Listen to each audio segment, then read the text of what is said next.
Welcome to the International Women's Day at Longmeadow Adult Center.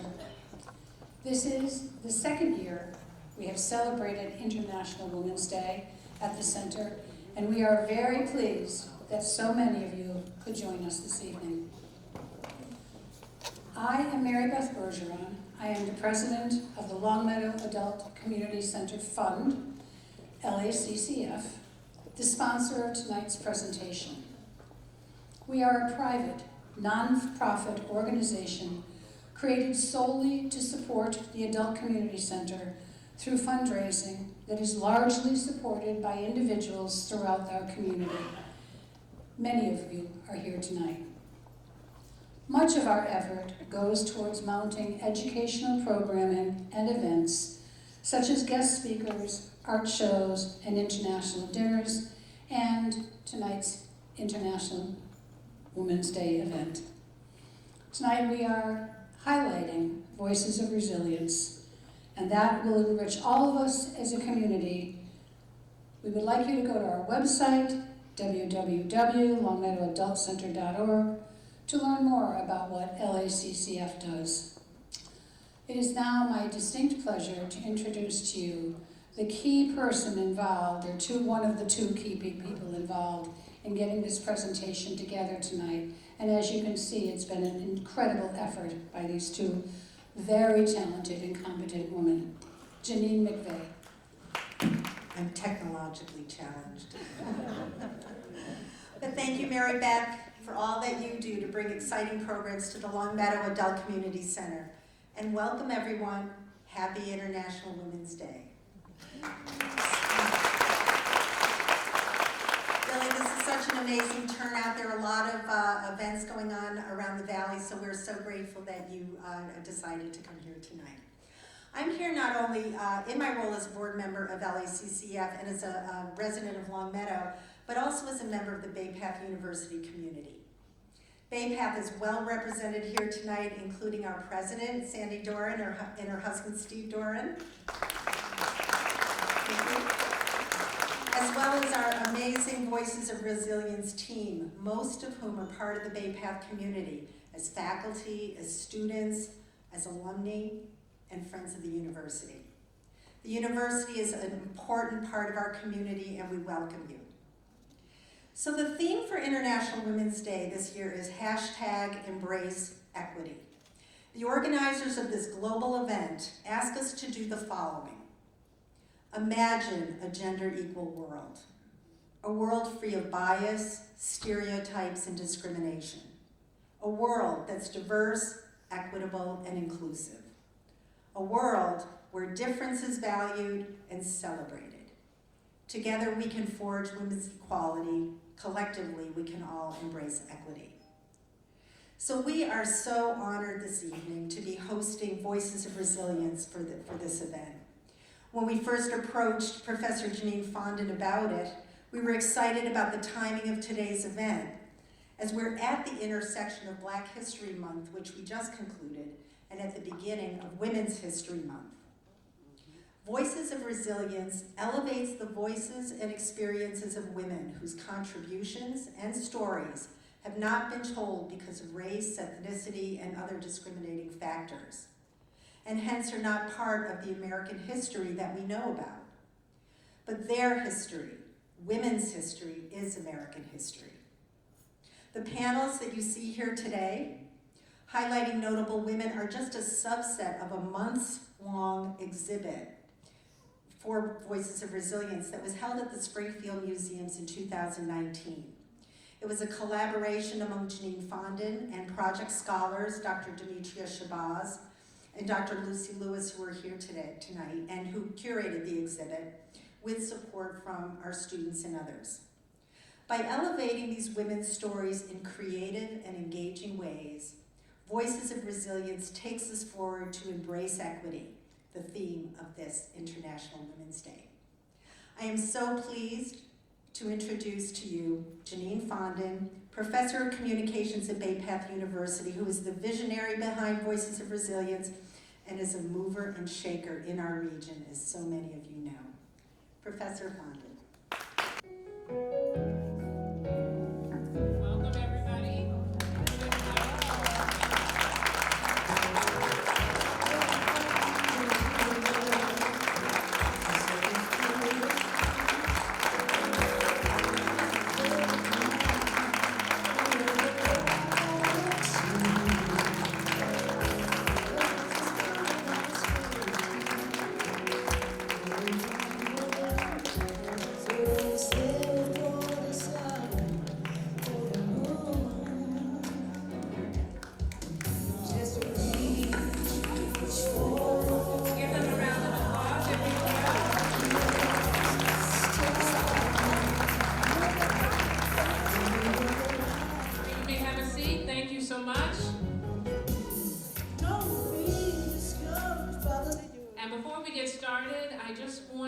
say that it's just wonderful to be with you, but I want to warn you, you have 7 professors here, maybe more. So if we ask you something, please respond. We also have a few, maybe Baptists and other ministers in and about, so if we ask you to move, do not be shocked, okay? So, before we get started, we just have a special gift for Janine and Mary Beth, and if Lucy and actually Dee come forward, and our photographer, we just want to present you with, it's called The Power of Women, and many of us are published in that book. It was produced by The Republican. If anybody wants a copy, let us know, but we thank you for having us. And especially as we look at Black History Month, we look at Women's History Month, and every month there is out there, it's important that we hear each of these voices that are here. I want to say that we will remember all of the ladies and all of their supporters, so if you know of others who support the ladies, give them a round of applause, please. And I will say, my #1 support, my husband Tom, who just restored sound in 2 minutes, give him a round of applause. We've been married for 31 years and we always have each other's back. And we have many friends in the audience, and we thank all of you who have been with us on that journey. But we thank you for coming. The history that we're going to present, as well as that are on these panels, they are deeply complex, so we don't want to minimize them, but you will hear a lot of different things that you will say, oh my God, I want to research that, you know, a little bit more fully. But we're just giving you some ticklers at the time. But I'd like to bring up the photo of my grandmother. My grandmother came here from Jamaica, West Indies in 1917 via Ellis Island. And when I asked her, how did you get on that boat? And she was just like, you gotta do it. And that was her mantra to me. Now many of you feel the same way as well. Also, the Luana Hood, who was many of you might know her. Anybody in this room know Luana Hood from the Pan-African Historical Museum? She really created probably one of the fewer, if not the only, Black museum here in Western Mass, for this community. So I want to shout out to her. The Orange Lady, if you look right to the back, the big painting that you see there, where is Renee? Renee, can you please stand? The artist of the Orange Lady. And her tagline, she wants you to look at that and see beyond our imagination. So, when you look at that painting, so many people will see different things. And again, begin to see what you see and what you don't. Radiance, her daughter, please stand. She is a graduate of UMass Amherst Afro-American Studies. She's doing a book list for you that will be shared online. Cora Swan, if you can stand, she's got a video camera. She's graduating from BayCat, and she is the artist of the first 3 paintings there and digital art pieces, and graduating from our undergraduate communications. So thank you, Cora. And she will be having an art show on our campus, so we'll invite you all. And then I'd like to follow up on the screen here, a piece of the Long Meadow history, and I don't know if you know this. How many people know Billie Holiday? All right? How many people know Nina Simone? How many people know that song, Strange Fruit? Well, if you know it, it was actually written by Abel Meeropol, who died, and I think spent his last years here in Long Meadow. So we just, for the whole effort of making that song, and Strange Fruit, for people who may not know, it was the song that really got people talking about religion.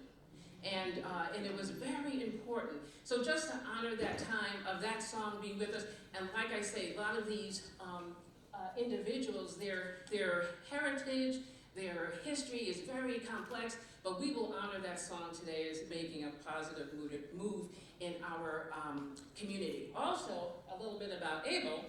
There's another thing, 6 degrees of separation. Some people don't realize we were all really connected. Actually, he was a high school teacher at the high school in the Bronx that my uncle and father went to. So when you think about it, sometimes we think these are other people. No, these are people who grew up in the Bronx just like we did, and you never know where the intersections will be. And the next person, I want her to stand. Carol Moore Cutting. Does everybody know Carol Moore Cutting? Please stand up.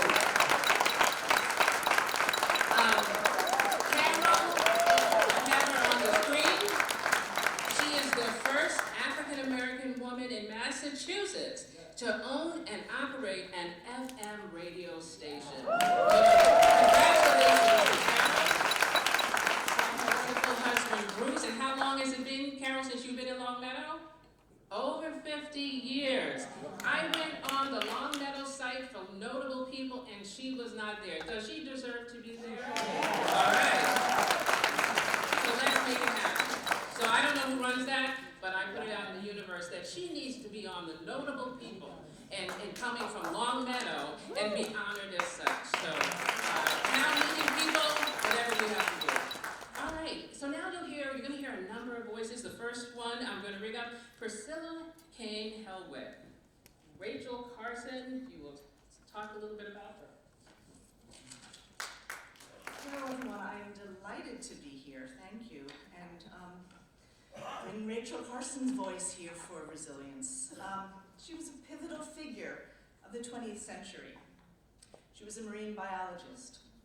Most of her professional career she worked for the U.S. Fish and Wildlife Service. Her book, this book, Silent Spring, written in 1962, launched the environmental movement. Silent Spring forced the banning of DDT, made her a passionate enemy of the chemical industry, and spurred revolutionary changes in the laws that govern our air, our land, and our water. I'd love to read you some excerpts from chapter 2, the beginning of the book. It is all percolating together. The history of life on Earth has been a history of interaction between living things and their surroundings. To a large extent, the physical forms and the habit of the Earth's vegetation and its animal life have been molded by the environment. Considering the whole span of earthly time, the opposite effect in which life actually modifies its surroundings has been relatively slight. Only within the moment of time represented by this present century has one species, man, acquired significant power to alter the nature of his world. During the past quarter century, the most alarming of all of man's assaults upon the environment is the contamination of air, earth, rivers, and the sea with dangerous and even lethal materials. This pollution, for the most part, is irreversible. And this now universal contamination of the environment, chemicals are changing the very nature of the world, the very nature of life. Strontium-90, released through nuclear explosions into the air, comes to the earth in rain or drifts down as fallout, lodges in the soil, enters into the grass or corn or wheat grown there, and in time takes upon its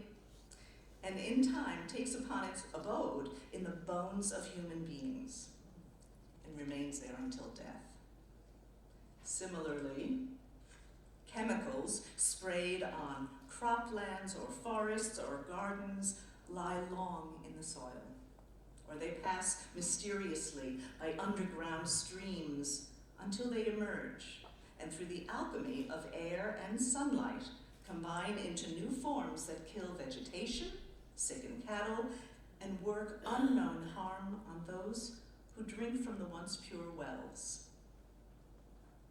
Since the mid-1940s, over 200 basic chemicals have been created for use in killing insects, weeds, rodents, and other organisms described in the modern vernacular as pests.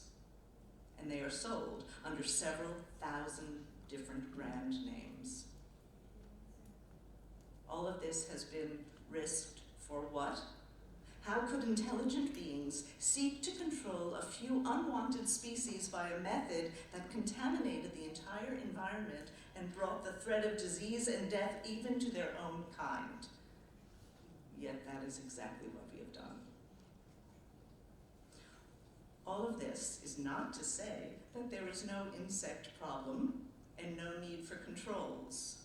I am saying, rather, that control must be geared to realities, not to mythical situations, and that the methods employed must be such that they do not destroy us along with the insects. That was up to page 9. She goes on. Rachel Carson passed away way too early in life, at the age of 57, only 2 years after this book was published. We must continue her work. We are. We must continue to. So in closing, I would like to share that Janine and I, through my business, the Arts Integration Studio, we've been working together on a community engagement initiative here in Longmeadow. Many of you in this room have been interviewed. We are creating a film and an exhibit, basically climate perspectives, moving from climate despair to climate change action. We can't stay in the despair, we have to make things different. So thank you, Janine, for joining me, and thank you all for being here. We have to be resilient. We're all together. Thank you very much. And as our next voice comes forward, would be remiss without saying, are there any veterans in the room? Are there any veterans in the room? Give them a round of applause for this. And also Marine Corps, and we must really keep them, and thank you for your service.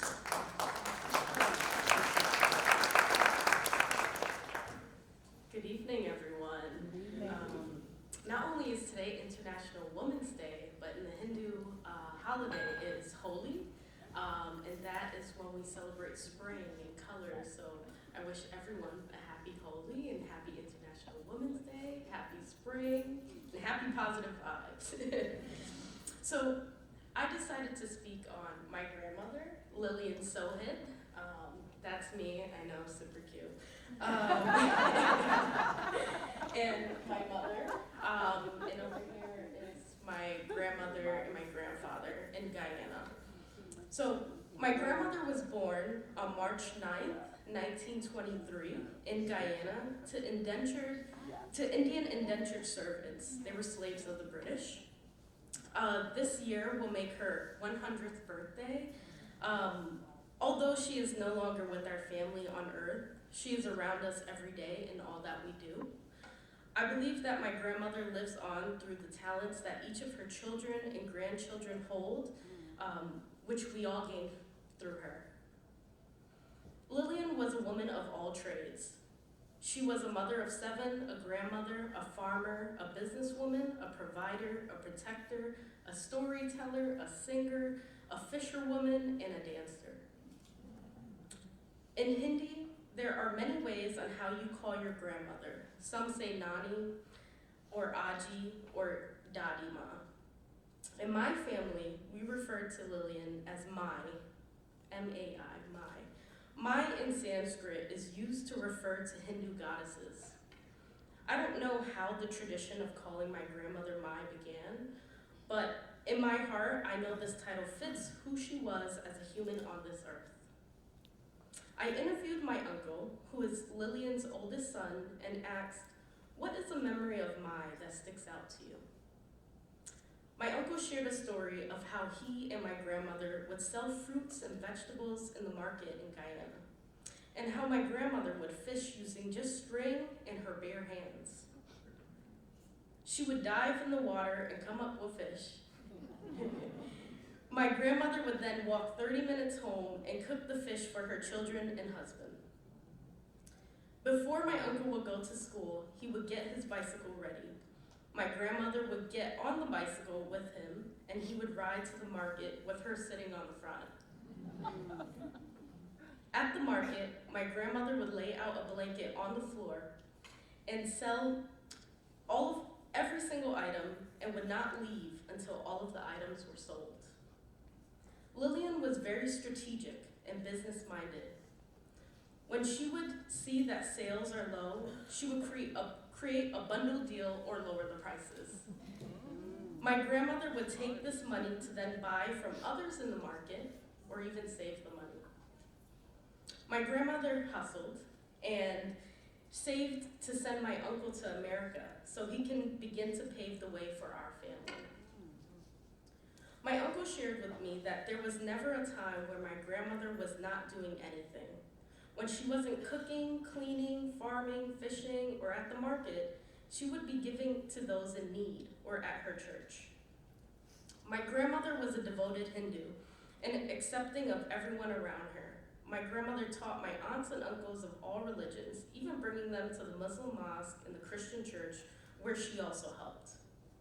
My grandmother was selfless and thought about the generations to come. All of the things that my grandmother did was for her children, me and my cousins, and now our children. I asked my aunts and my mother, how would you describe mine? And they all said a fighter. Lillian would wake up before the sun came up to cook for her family. She would clean the house, farm, get the children up and ready for school. The children will also help with the morning chores. My grandmother would then take the children to school. She would then, after dropping them off, go to the farm and rice mill to work. My aunts all shared that she is the person who taught them to be strong and to never give up. After sending my uncle to America, she then sent my mother and aunt to America at the ages of 14 and 16. She sent them alone with my uncle as he sponsored them because she and my grandfather couldn't afford to go. I asked my aunt and my mom, what did Mai say to you when you were leaving? My mother said that Mai said, you are going to America to get your education and to work. Do not depend on anyone. You work, you get your education, and you have to build your life to build your future. Reflecting back on stories of my grandmother, from what my mom has shared with me growing up, and me meeting my grandmother, I've learned that I am who I am because of her.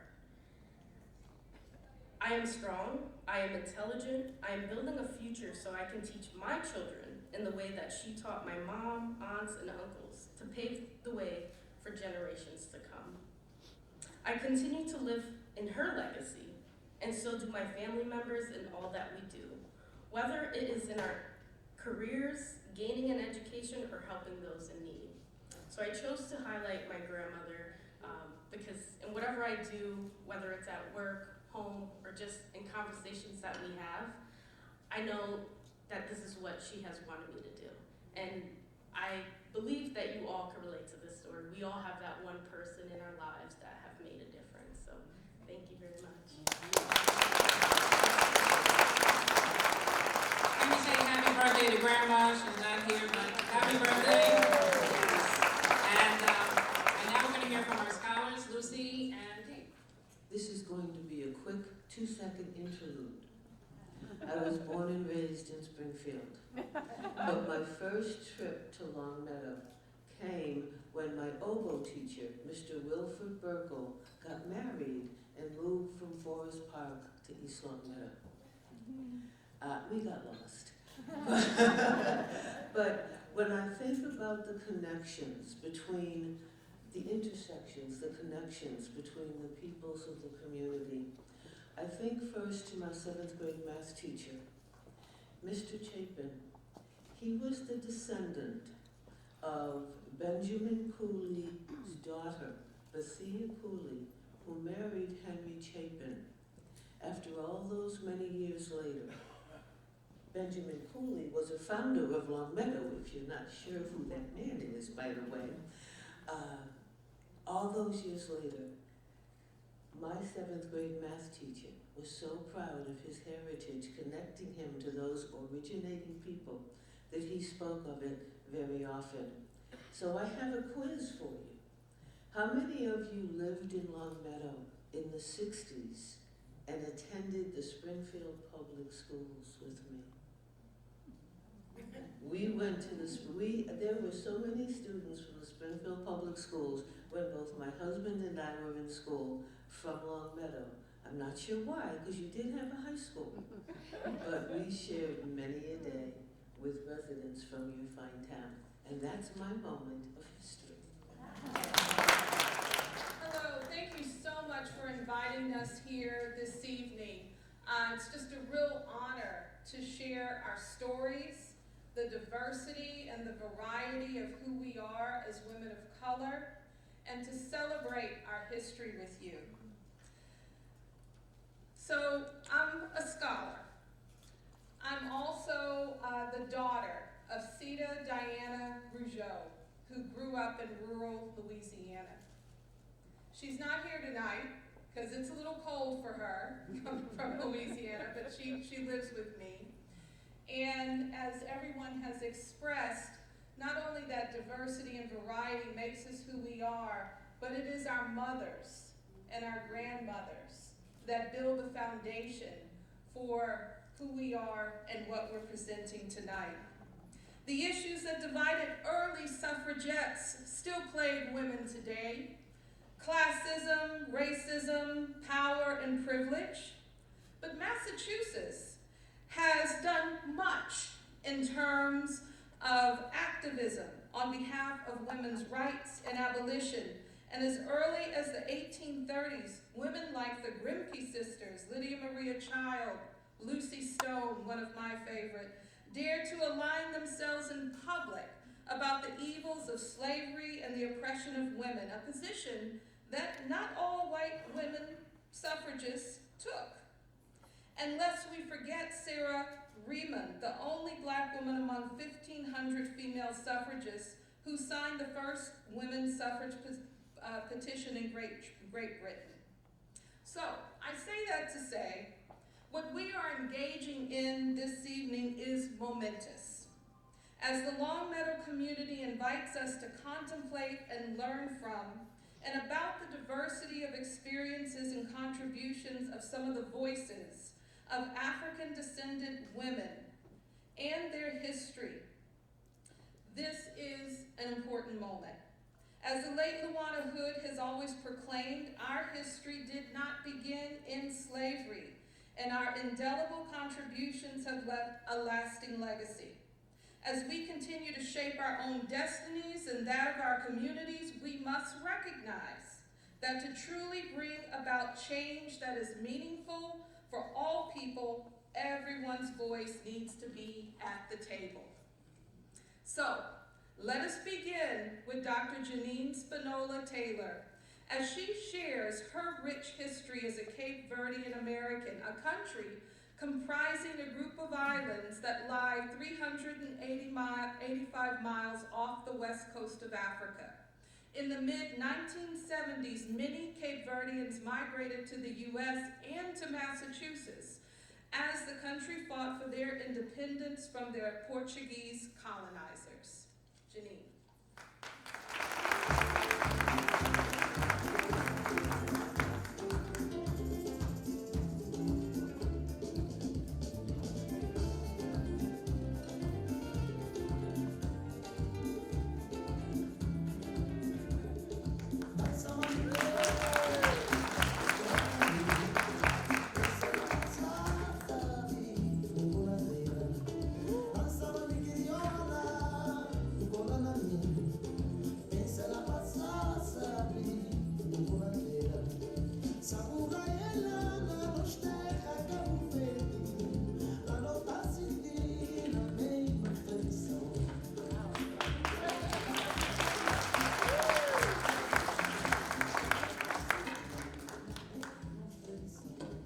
Boa noite. Good evening. I'm going to walk with you and share with you not only my island foreground, this is my great-grandfather family, my mother, and our favorite hairstyle, 2 braids. The awesome that you see is what many of our family members wore in the islands. I bring to you some of our artifacts. All the women smoke pipes. Our children are given what we call a carte d'orge, a small black bead, round circles. It is protecting the child, wrapped around their belly, placed on the head of the crib. It is to ward against evil spirits. You are not to let anyone touch it, not anyone see it. The more work it has to do, the perfect beads or circles become elongated and they burst. Castanets, music, a symbol the maraca. Music. Cabo Verde is an archipelago comprised of 10 volcanic islands located west of Africa, specifically Senegal. In 1951, Cabo Verde was incorporated as an overseas department of Portugal. Thus, Portuguese became the official language, while Crioulo was spoken in the home and in daily conversation among the people. This vernacular is 15th century Portuguese Mandingo and several Sangambian island languages. Each island has its own Creole, in which its inhabitants take pride. We are a people of mixed African and European ancestry. One of the major forces for Cape Verdeans being brought to America was the whaling industry. American whalers from New Bedford first began traveling to the islands in the 1790s and further developed their trade as time progressed into the 19th century. I humbly come before you to speak of my family and how intersectionality, the life world, and systems worlds greatly affected my family. The 1900s brought my maternal great-grandfather to the new country on the ship Ernestina, built in Gloucester, Massachusetts, where everyone disembarked in New Bedford to work in the whaling and fishing industry. Others went to Cape Cod to work the cranberry fields, what we know today as Ocean Spray. My great-grandmother, Tacker, arrived once he settled, and they had 7 children. There are different stories why she had to return to the old country, and he became a single father. Once word got around the community, it was deemed he was unable to raise the children. Thus, he experienced each of his children entering the system world, foster care. Remember earlier mentioning Cape Verdeans are a mixture of European and African elements? Each child was placed in a different home based upon color, decided upon a Caucasian social worker. My maternal grandmother, a ward of the state, became pregnant, and her firstborn child, my mother, was immediately placed in foster care, never feeling her touch. The difference in her placement was an African-American woman married to Cape Verdean women living in Cape Cod, took in many Cape Verdean children who experienced the systems world. My mother was named by her foster mother, loved, thrived, had a family, was a singer, piano lessons. The systems world, when her foster mother decided to petition the court to adopt her, the systems world decided that at the age of 7, she should live with her mother, a woman she never really knew. The intersectionality of life worlds and systems worlds. Allow me to fast forward to the 3rd generation, me, who was asked as a child, a teen, a young woman, the question, what are you? Personally, professionally, educationally, in all of my careers, especially when I was a dancer, a theater professional hair model, defined and called mulatto, mutt. My name was never spoken. It's Janine, but I was Janice, Jennifer, Jenny. Spinola was Spinazzelli, Spinelli, Spinoza. I was a member of the family who spoke a funny language and asked why members of my family were different colors. And recently, this semester, in class, a student asked me, what are you? Are you white? Think of your child as a teen, a young woman who is defined as other, having to check boxes of forms with the word other. You see, I had to begin taking control of my education at the age of 9.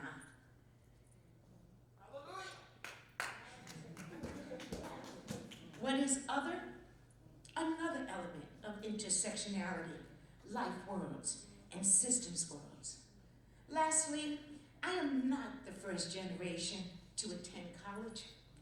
I am the first given the opportunity to attend college.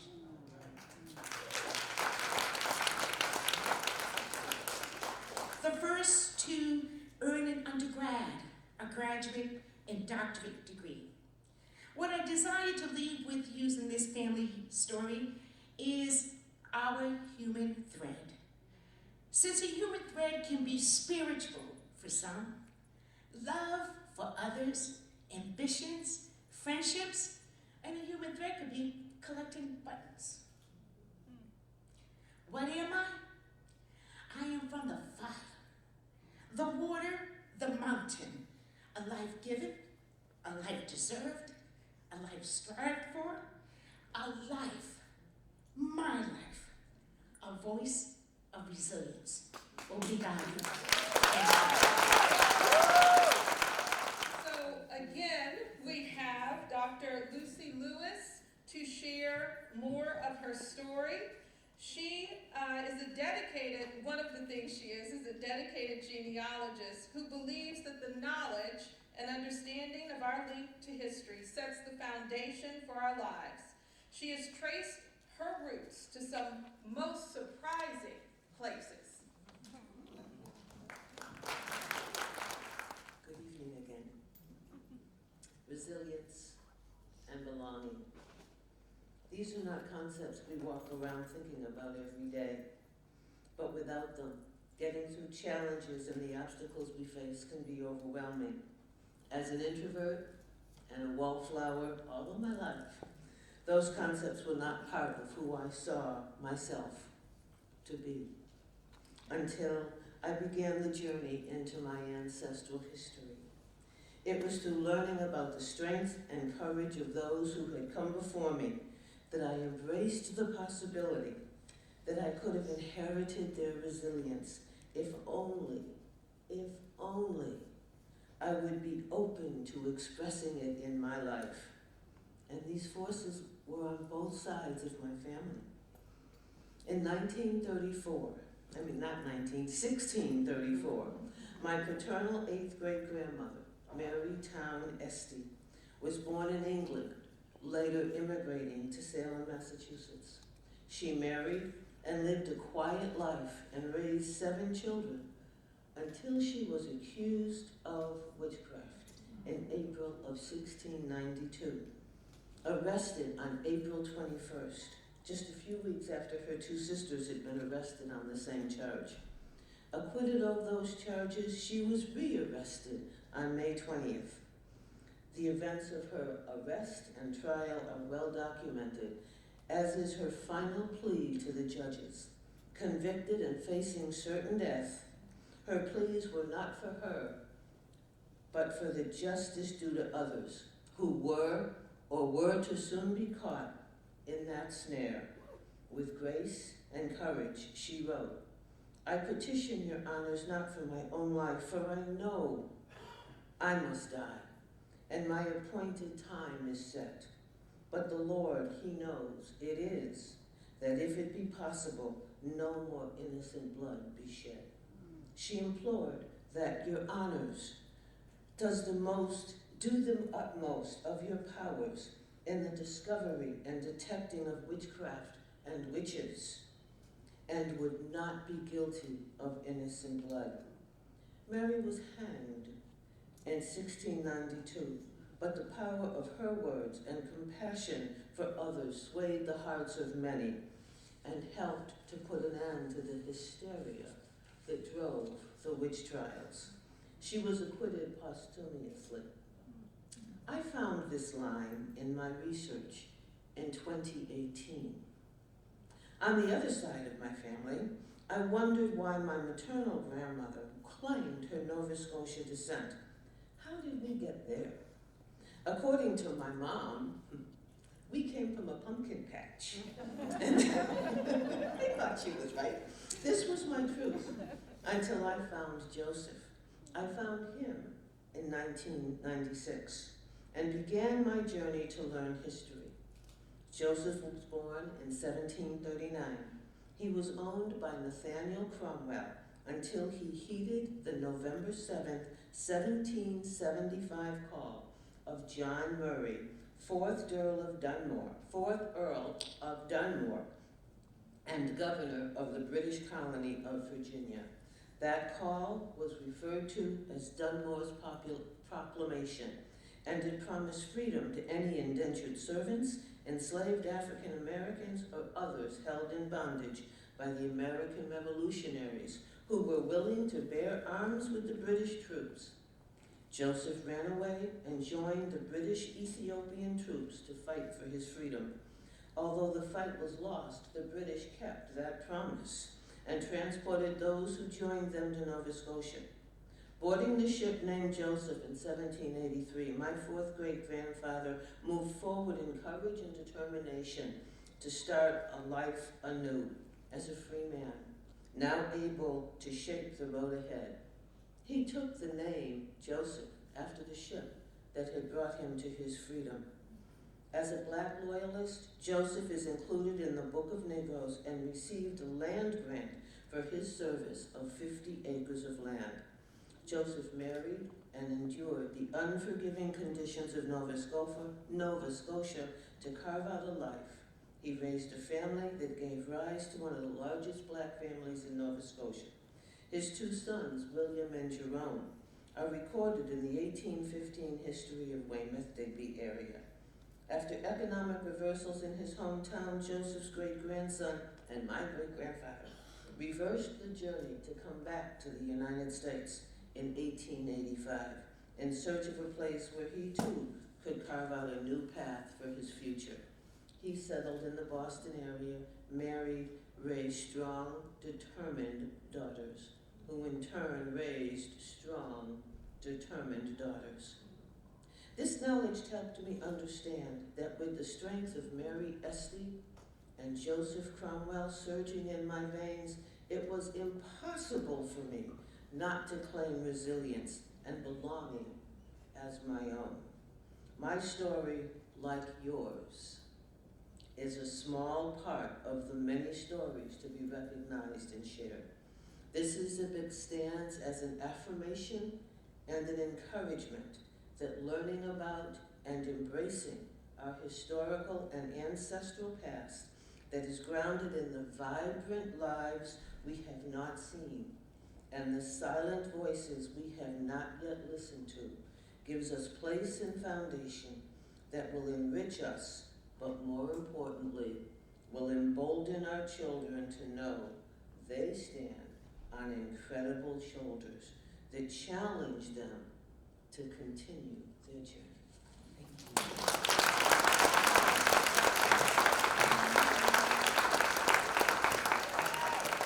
Isn't it amazing where a lot of us come from? Well, we've been talking a lot about the U.S. Let's talk about what's been going on overseas in Europe. And we're going to meet Sarah Forbes Bonetta.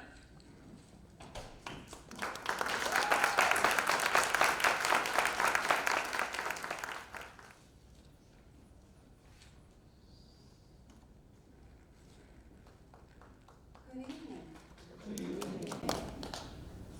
My name is Sarah Forbes Bonetta. That wasn't always my name. Don't I look like a princess?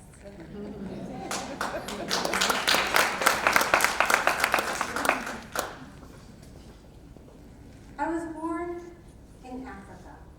And by the way, my birth name was Aina. I was actually born a Black princess.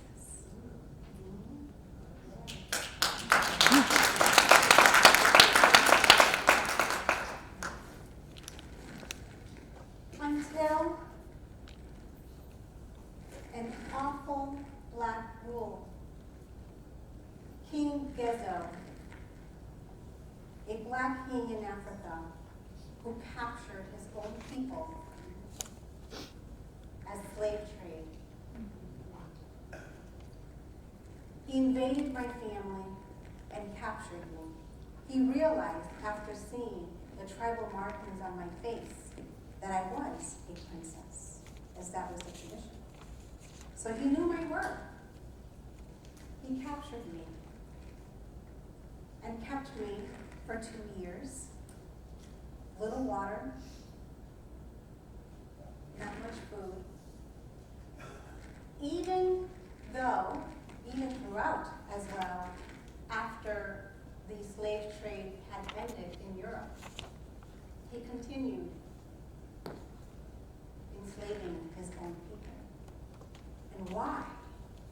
He traded the black slaves, enslaved as for weapons.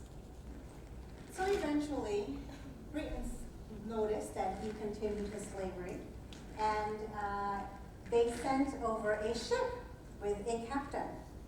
And they sent him over to really stop him from doing what he was doing, because it was over, so they thought. When the ship arrived, the captain of the ship took a stroll around King Gezo's land, and while trying to convince King Gezo to stop the enslavement of his own people, at the corner of his eye, he spotted me, chained. He walked over to me, and he too saw the marking, the tribal marking on my face, and recognized that I came from royalty. So he then went back to King Gezo and asked him if he would gift me to him. And of course, King Gezo said, no way, that's my prized possession. He was waiting for the abundance of guns to slave, to trade a slave. But then, the captain said, well, if you don't give her to me, if you don't gift her to me, I will send the Navy ship over and declare a war. Of course, King Gezo knew that he would be outnumbered. So he said, sure, I will give her a gift from a king to a gift to a queen, meaning Queen Victoria. So the captain carried me onto the ship, and during that journey from Africa back to Britain, I was cleaned on the ship, I was fed, I was cured from my bruises. Then they taught me English. I learned an entire language on a trip to Britain. By the time I got there, I knew English. I was also taught many other abilities, including choreography. It built my character. Once I landed on the Britain Worlds, he was so proud of me, he wanted to adopt me. And he did. He welcomed me in his home with his wife and children. And he decided to give me a Christian name. And he named me Sarah Forbes Bonetta. Forbes, his last name, Bonetta, the name of the ship. After I had acclimated in his home and my new environment, he knew it was time. He knew it was time that I should meet Queen Victoria. So he brought me over to her house. I walked in, my head up high, what I had learned on the ship. I adapted to the European characteristics. And she was extremely impressed. So much so, she just couldn't believe to see a black individual so intelligent, so charismatic, learned a new language during that journey, played the piano nearly overnight. So she said to Captain Forbes, I want to pay for her education. And she did. Although while I was living with Captain Forbes, he paid my education. I went to school. I then learned 2 other languages. I became a pianist and learned how to play many other instruments. Individuals came to me to answer questions with regards to arts and entertainment, the environment, my people. I lived what we would call today campus. Queen Victoria, during school, Queen Victoria paid for all of my supplies. I was taken very good care of from Queen Victoria, eventually becoming her goddaughter.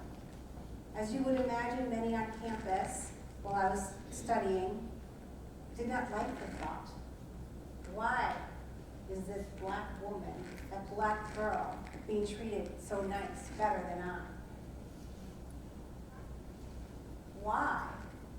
How does she learn so many languages?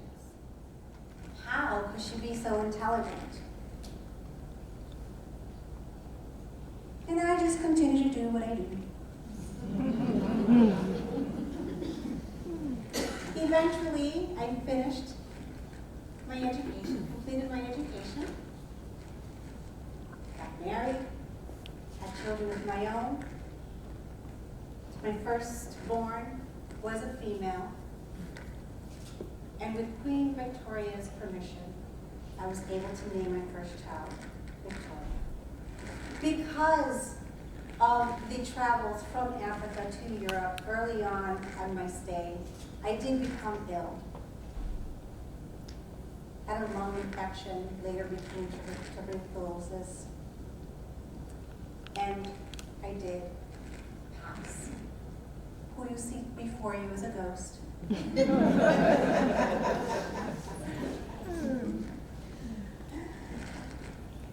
And Queen Victoria really made it her most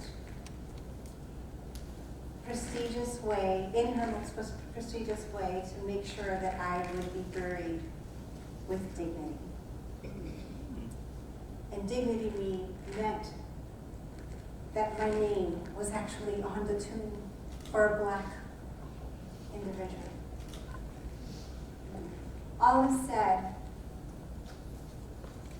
when you look at a black individual, black female, black male, whether mixed or not mixed, we come from resilience. Our life did not begin with slavery. We come from kings and queens. We will hear from Sojourner Truth. Sojourner Truth was not invited to speak or attend the Seneca Falls Convention. Sojourner Truth took up the issue of women's suffrage. She was befriended by Susan B. Anthony and Elizabeth Cady Stanton, but disagreed with them on many issues, most notably Stanton's threat that she would not support the black vote if women were denied it. In 1850, Ainaya Women's speech the following year framed voting rights as human rights that galvanized generations of voting rights activists. Please meet Sojourner Truth. Well, children, where there is so much racket, there must be something out of character. I think that twixt the Negroes of the South and the women at the North all talking about rights. The white men being affixed pretty soon. But what's all this here talking about? That man over there says that women need to be helped into carriages and lifted over ditches and to have the best place everywhere. Nobody ever helps me in the carriages, over mud puddles. It gives me any best place. And ain't I a woman? Look at me. Look at my arms. I plowed and planted and gathered into bombs, and no man can hear me. And ain't I a woman? I can work as much as a man. I can eat as much as a man when I can get it. And I can bear match as well.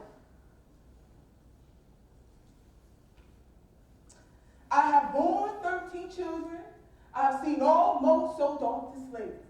And when I cried out with my mother's grief, none but Jesus heard me. And ain't I?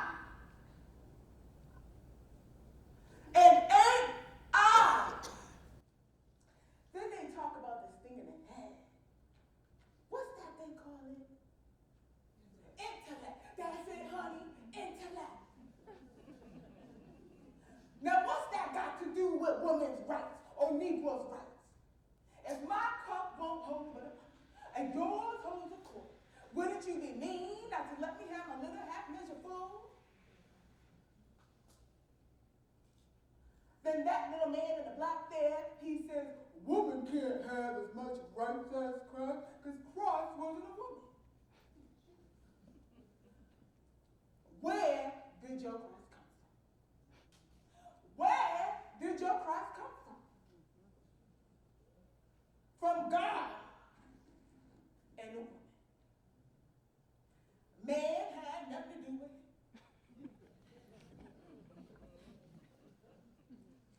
And the first woman that God ever made was strong enough to turn this world upside down. Then these women together ought to be able to turn it back and get it right side up again.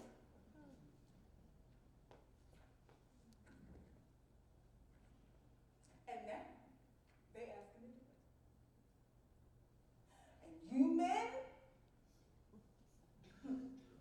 And you men, better let them.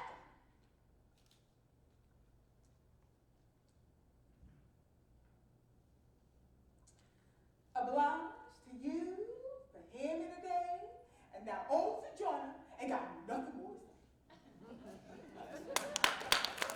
One more time for Sojourner. And now we will hear from one of the earliest investigative journalists and anti-lynching activists, Ida B. Wells Barnett, who visited Massachusetts in support of the Black Women's Club movements, a tireless leader who brought worldwide attention to the evil of lynching when one of her friends was killed in Memphis in 1892. She made it her mission to report to the world the horrors of lynching as a means of combating the racist lies and violent murders of African Americans. Her work on lynching resulted in the 1895 model for investigative journalism called A Red Record. I must tell their story. I must tell their story.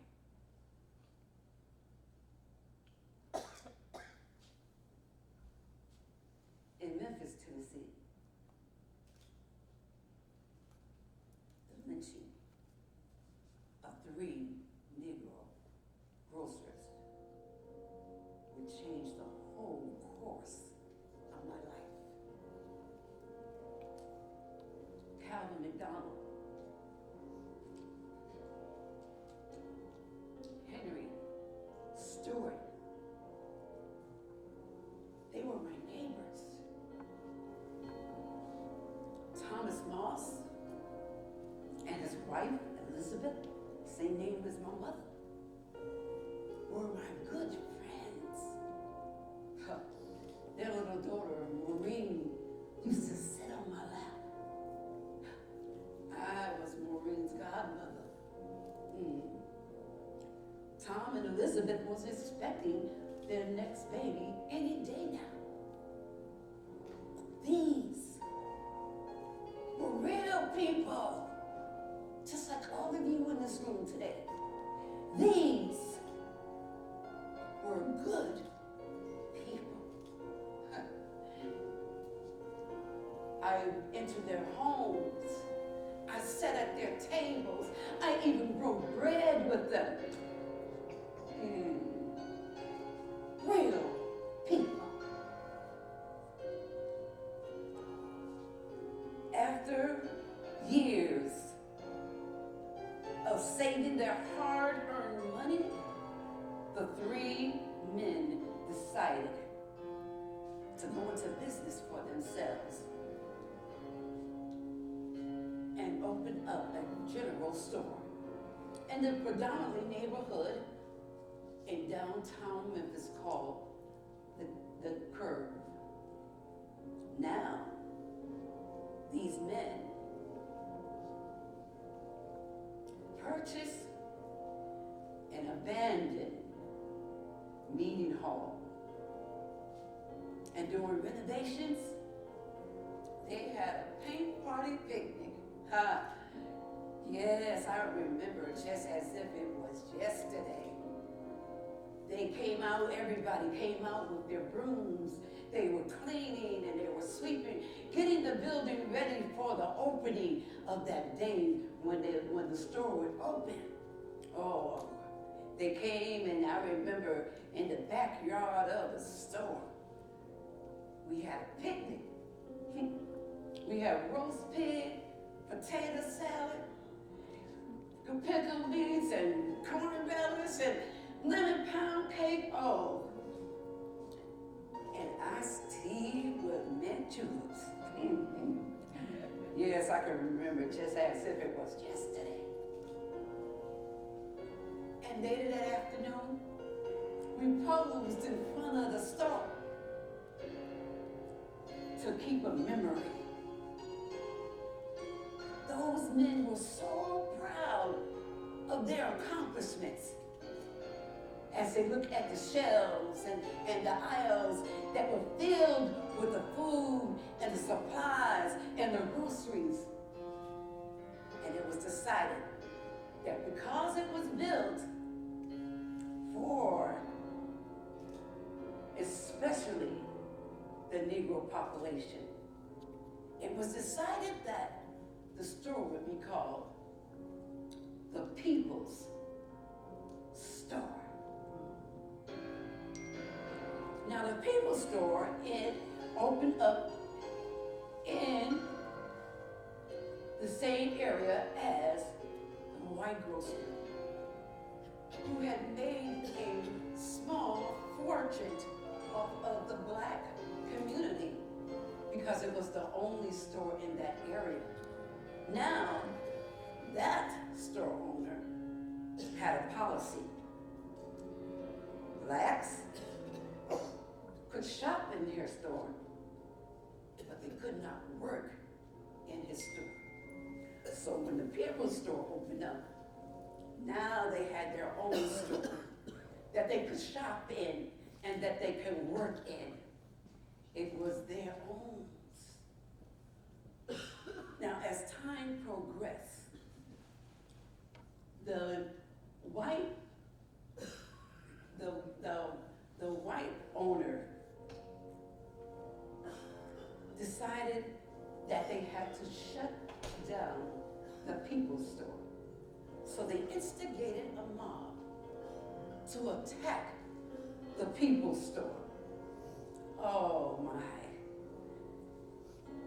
They came with their guns and their bully clubs and their bats and whatever they could carry.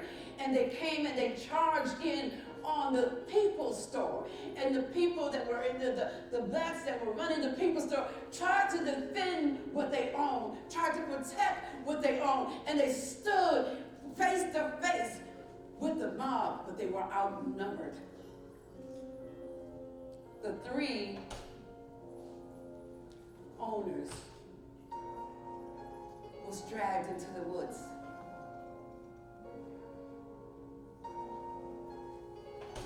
They were dragged into the woods. Huh.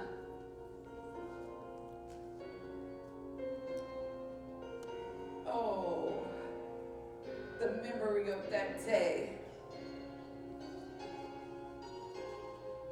Calvin McDowell. He tried to wrestle with one of the lynchers and they shot his hands off.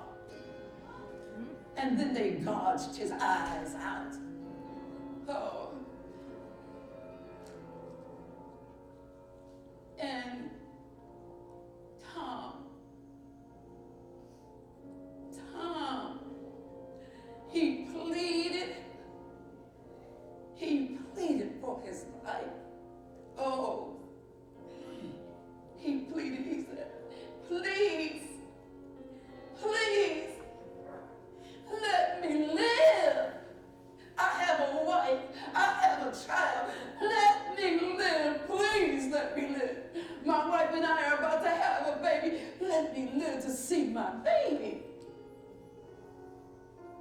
And they said to him, "Any last words? Any last words?" He said, "Tell my people to go west, for there is no justice for them here." And with that, they shot his brains out. Oh, oh, brave new world with such people in it. I must tell their story. I must tell their story.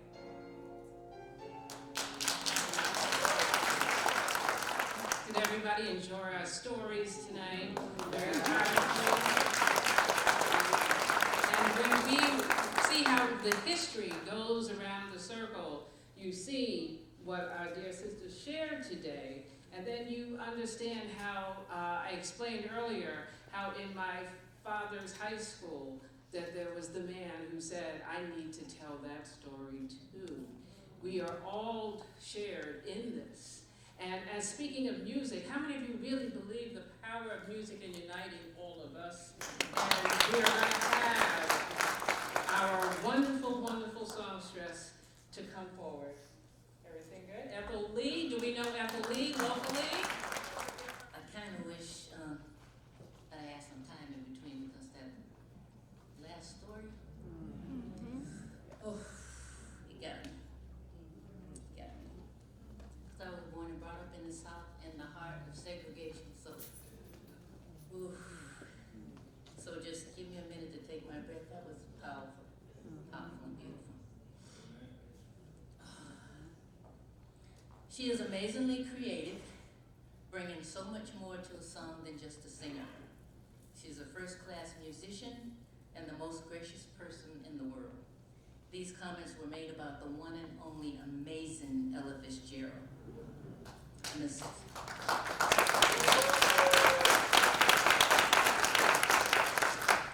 And the Gershwin song that I'm going to be singing, she did, and this was written for the musical Girl Crazy, and Ella Fitzgerald's version won the 1960 Grammy Award for Best Female Performance.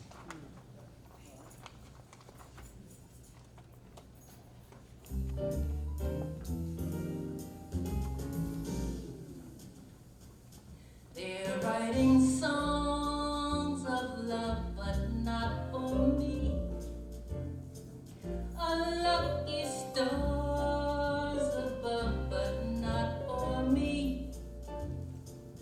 With love to lead the way, I found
as well out here losing this scarf here. Please stand right here, all of the voices